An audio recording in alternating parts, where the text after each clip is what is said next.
Welcome to Ayurveda and Spirituality with your host, Alakananda Ma, a renowned Ayurvedic expert and a graduate of a top London medical school. She is the principal of Alundi Ayurveda Gurukula, a unique apprenticeship-style school in Boulder, Colorado. She is a spiritual mother, teacher, flower essence maker, and storyteller. Join us as we uncover the timeless principles of Ayurveda, discover practical tips for enhancing vitality, and explore the deeper dimensions of spirituality that intertwine with the ancient science of life.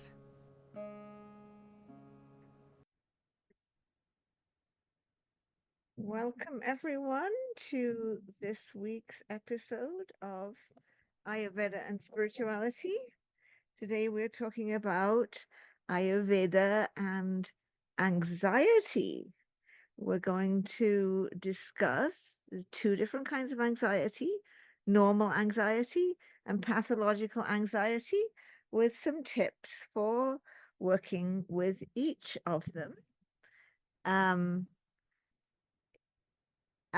Where pathological anxiety is concerned, that could be related to trauma.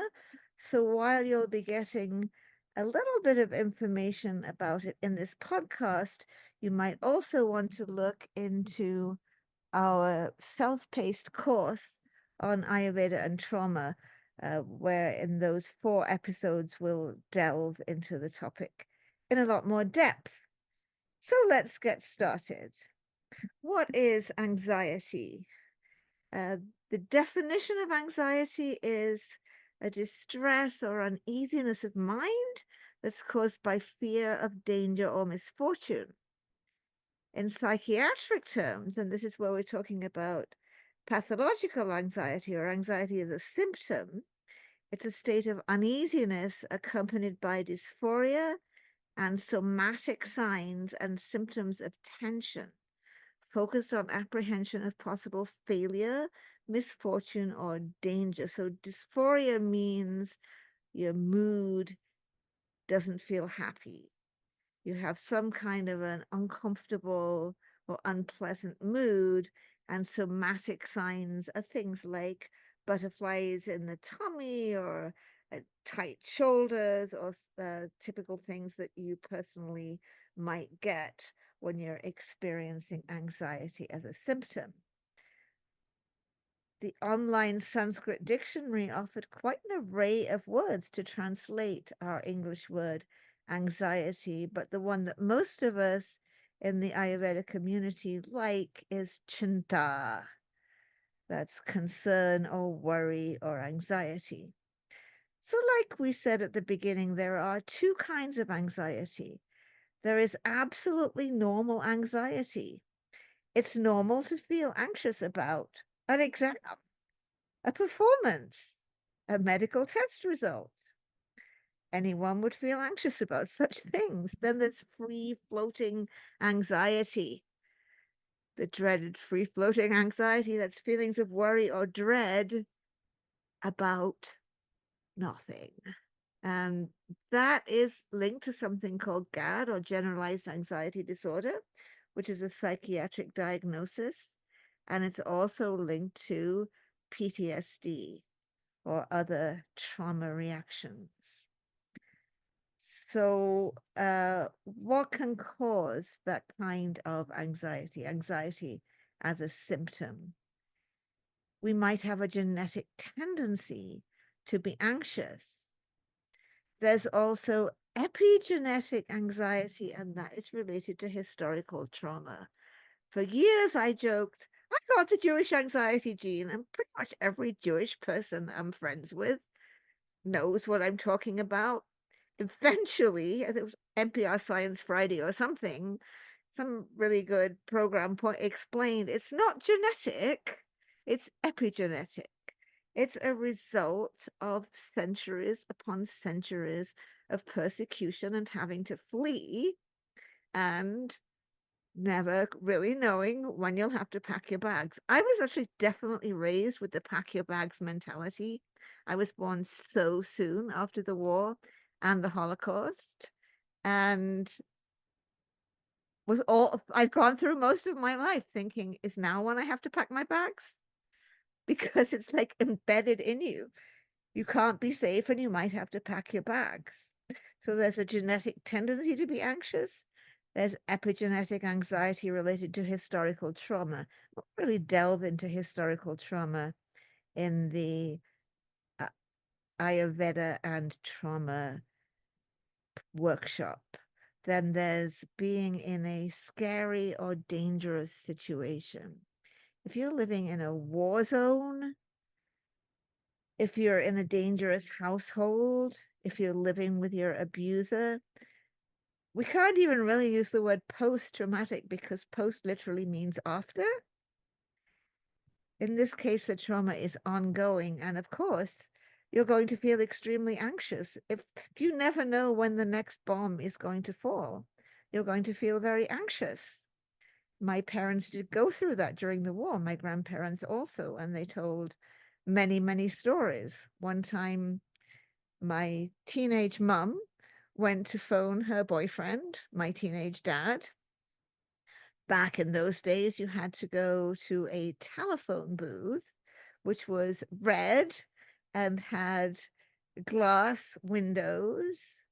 And she was in the telephone booth when a huge bomb fell. And luckily for her, she said the telephone booth usually imploded. In her case, it exploded. And she stepped out unharmed as people from the nearby apartment building came out with all kinds of terrible wounds. So we're naturally going to experience a tremendous amount of anxiety if we're in that kind of a dangerous situation. Anxiety relates to vata. So vata can create that free-floating anxiety. And dangerous situations provoke vata. So you've got a cycle, can be a vicious cycle. The dangerous situation provokes your vata. The vata creates anxiety. The anxiety makes it harder to figure out how to get out of the dangerous situation. It goes on and on. Got to get to the root cause, which is the vata. So let's spend a few minutes talking about normal anxiety. Let's think of some examples. Waiting for a medical test result. I actually went through this myself after I had a biopsy of a golf ball thyroid nodule. And when you see that C word in your test result, 20 or 25% chance of the C word, it freaks you out. Even though people don't tend to die of thyroid cancer the way they do of some other cancers, it's absolutely terrifying. And how long do you have to wait?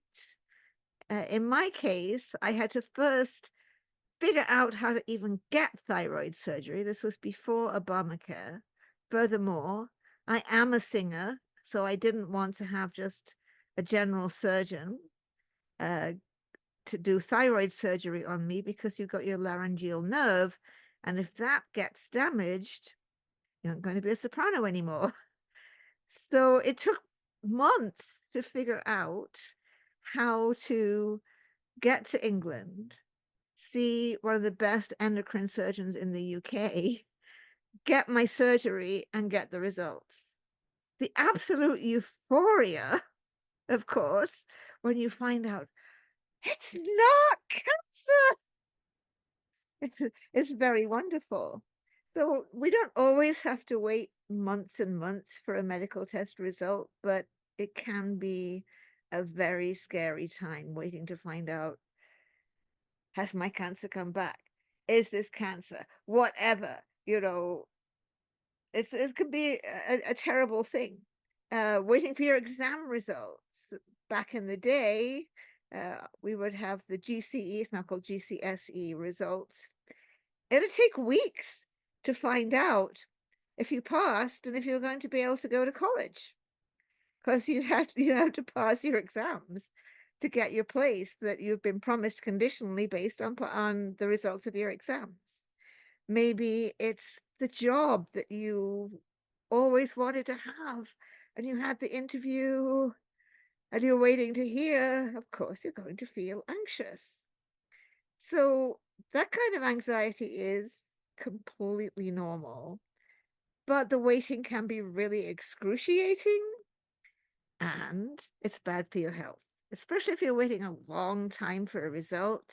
That can lower your immunity. Literally, you could get cancer by being completely freaked out about getting cancer because your immune system is lower.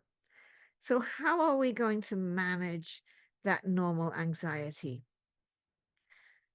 At this time of waiting for that result, this time of when you haven't quite started your perform I've done enough singing performances now that my knees no longer knock, which really helps because when you're standing there needing to breathe and sing and hit those high notes, you actually don't want your legs to be shaking.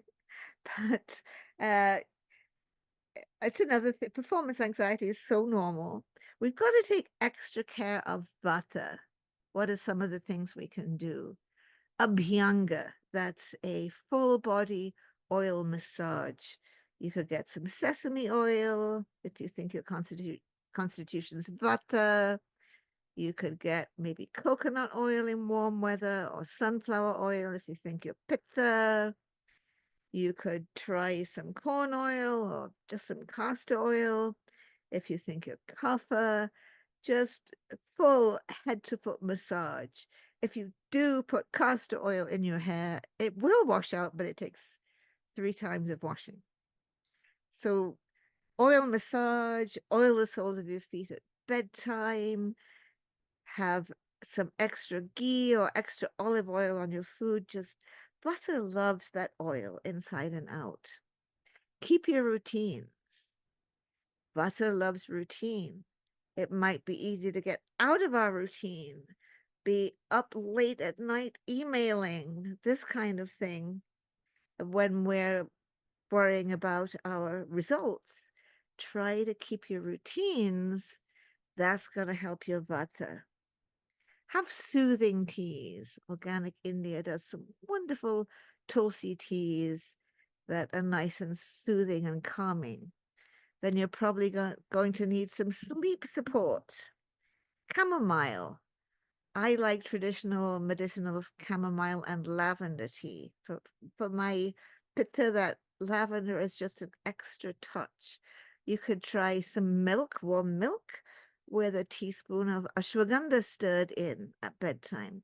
Have some nice sleep support. Get to bed at your proper bedtime.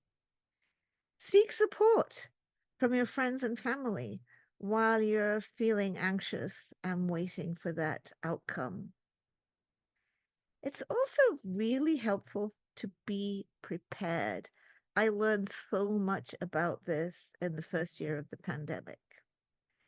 When the pandemic started, I did become very anxious. I became anxious way before anyone else did because I have enough medical knowledge and enough public health knowledge to foresee almost everything that was going to happen. The one thing I didn't know about supply chains was that the masks were being made exactly where the pandemic first broke out in Wuhan province. But mostly I had enough knowledge to know that I should be worried about the whole world, which was true. But I also felt very anxious because lots and lots of people in my age group were getting really sick and dying. So I did some things that I should have done before, and that's really the message here. I made sure that I had taken care of living will, medical power of attorney, durable power of attorney for the financial affairs. We already had our wills sorted. I made sure that there was a folder in which anyone could access all my passwords, all the contact information of the important relatives, etc., etc. As soon as I had that done, I stopped being anxious. You know, I was not anxious about dying. We're all going to die one day. I was anxious about dying and leaving some difficulties for Sadananda or someone else to have to deal with. As soon as it was all sewn up, everything was organized. It's like I'm continuing to take and still take very strong precautions because I don't want to get sick. I don't want to lose my brain. I like my brain. It's helpful. We're all enjoying my brain today. But reasonable precautions are one thing. Feeling really anxious because you haven't gotten done what you should have had done long before there was a pandemic was the point. So don't wait till something happens. Make sure you have your affairs in order. Not only elderly, anything can happen to any of us at any time. So we should keep our affairs in order, have all these things done, a living will, power of attorneys, etc. If it's possible, and I know it's not possible for all of us, see if you can have some money saved for emergencies. So it's ideal to be prepared before something happens. Some people that live in areas where there are a lot of wildfires have a bag always packed near the door. They can grab and get out. I've never managed to get to that point, and we're just that other side of Broadway where we've never had to be evacuated from a fire. But try to be prepared, because the better we are prepared, the less anxiety we're going to have. Next one, become aware of your breath. I have found this to be the most helpful thing with my Jewish anxiety gene and my pitta and all the rest of it. Just my breath. Staying aware of my breath. Keep coming back. Is my breath nice and deep and slow, or has it gotten a little short and shallow? Panic type breath, if that's happening, stop, check in, deep, slow breath, keep coming back. That's maybe my number one tip for managing everyday anxiety. Just keep coming back.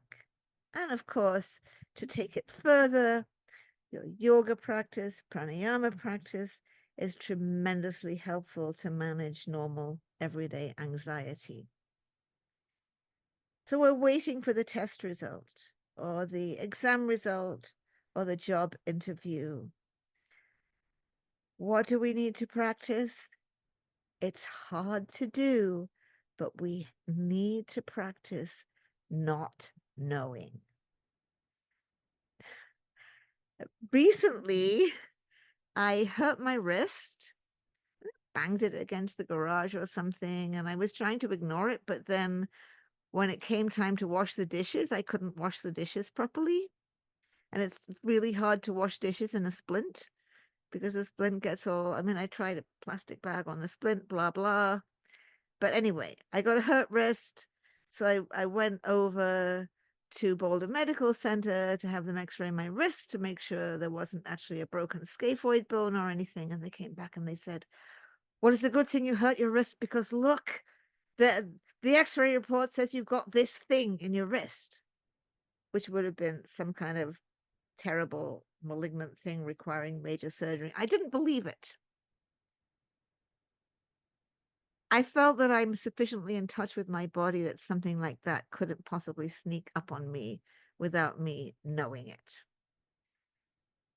But it took quite a while before I got in for the MRI, got the MRI report, went to see the orthopedic doctor, who actually personally saw me, not just his PA like usually, because of this like scary report. And of course said, no, it's nothing. There's nothing wrong with your wrist. There's nothing to worry about. But that whole time in between, I really had to practice the not knowing, just like I had to over the thyroid. So it's a discipline. Your mind goes, what? You don't know. You don't know. You just don't know. Just wait. You don't know. You don't know. One step at a time. It's helpful not to get ahead of yourself. I know that during the thyroid situation, I did indulge occasionally in getting ahead of myself. Read about what treatment you would have to have if you did have thyroid cancer, which is pretty horrible because you have to have like this radioactive iodine treatment, and you're radioactive, and everything that you have with you has to get thrown away afterwards because it's radioactive. The more you do that, the more freaked out you're going to get because it's not something that's even going to happen to you. So wait, one step at a time. It's the one thing to be prepared. Like I said, it's good to get prepared, but let's not get ahead of ourselves. Not knowing, one step at a time. Don't get ahead of yourself. Be aware of your breath and keep coming back. Of course, if we're paying attention at all, we're bound to have normal anxiety about global events. The pandemic, like I mentioned, nuclear weapons, climate change. If we don't have anxiety or even dread about these things, we've got our heads in the sand. So we'll delve into that more in the next two podcasts, Mending the World, Spirituality and Activism. We'll look at ways to turn our anxiety about global events into effective action. So all of that is about normal anxiety that happens to all of us in the course of our ordinary everyday life. Now we're going to think about the pathological anxiety, anxiety as a symptom. So if you have pretty constant free-floating anxiety, the main message is don't go it alone. You can't deal with this by yourself. Yes, all the things we just mentioned for normal anxiety are going to be great. Keeping the routines, doing the oil massages, oiling the soles of your feet at bedtime, having the soothing teas, doing the deep breathing, those things are absolutely essential. We can also think about taking walks. When we're buzzy with anxiety, a walk is so helpful. Going into nature, being by water. But as well, you need to build a team of support because this is a big job. Your brain has to heal. You need to be able to change your everyday reality from dysphoria to, if not euphoria, at least like a normal, happy mood. So who could be on your support team?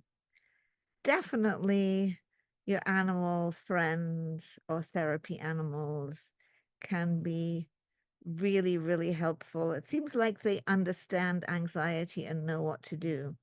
Sometimes I wake up in the morning earlier than I really want to because I haven't had enough sleep. And if I call my cat, if she's not already there, she'll diligently come over, she'll get on me, and she will purr in my ear until I get back to sleep. Cats know all about soothing, and dogs too. So that can be helpful. Do reach out to your Ayurvedic practitioner because you can't do all this on your own. This is a more complex situation. So you need specific herbs and oils, medicated ghee preparations, specific medicinal teas, because the practitioner has to take several things into account, not only the anxiety, but your constitution and also any other health conditions you might have. So they all have to be factored in. That's called yukti, vyaprashai, taking into account multiple factors to create a healing protocol. That's what the Ayurvedic practitioner is trained to do. So let's have them do that so you can have the exactly right herbs, exactly right teas, special oils, medicated oils that are exactly right for you. Also, you could reach out to a therapist. Actually, in the ancient days in Ayurveda, one of the ways in which mental illnesses were treated was sattva vijaya, which means therapy. We don't know how they did the talk therapy in the ancient times, but we do know that today you can get access to a trained counselor or trained psychotherapist, and they can help you do two things. They can help you to cope on a daily basis, to find strategies that work for you, but they can also help you to deal with the root causes of your anxiety, and that takes some delving into. What about spiritual practice? Anxiety can make it difficult to meditate. However, if we can manage to do a simple loving kindness practice, that can be of a lot of help in rebalancing your brain. You don't want to stay in this state of constant dysphoria, that this constant like uncomfortable or unpleasant mood. The longer it lasts, the longer it's going to last. But we have neural plasticity. We can change our brains, and meditation is a way that we can change our brains. So on the YouTube channel, I do have quite a few different meditations. There's one that's titled A Simple Meditation for Stress Reduction. And then there are about 4 or 5 meditations under staying healthy in time of war. That includes learning how to work with your difficult person. There's a number of helpful meditations there. Because earlier on I was meeting with someone who is studying the teachings of Ram Dass, it called to mind one beautiful practice that we can do to help change our brain. The practice that Ram Dass brought forth is I am loving awareness. So it's a very simple meditation that we can do.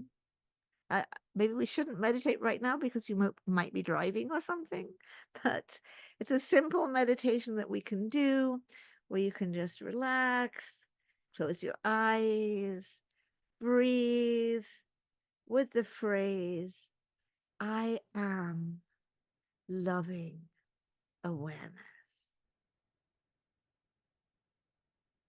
I am loving awareness. I am loving awareness. Sadananda and I saw in the 2020 New Year, actually in front of our computer with Ram Dass and cups of chamomile tea. We have taken to toasting the new year with cups of chamomile tea. That's a symptom of being old, I guess. No more alcohol, chamomile tea, and listening to Ram Dass and meditating and bringing what was going to be one of the most difficult years for humanity, but we didn't know yet. Bringing that year in with, I am loving awareness. We can bring every day in with, I am loving awareness. And we can usher in every night's sleep with the same thought, I am loving awareness. So in summary, we've looked at what anxiety is. There are 2 kinds of anxiety.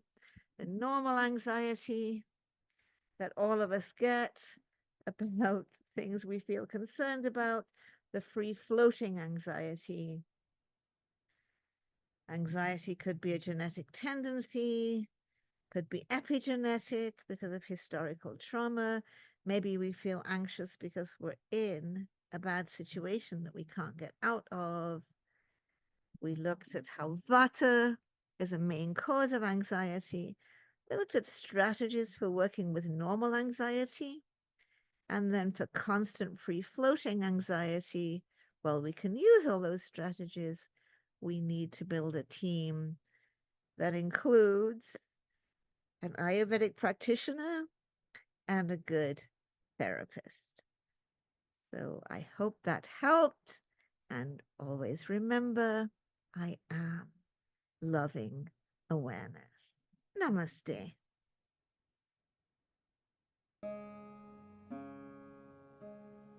Thank you for tuning in to Ayurveda and Spirituality with Alakananda Ma.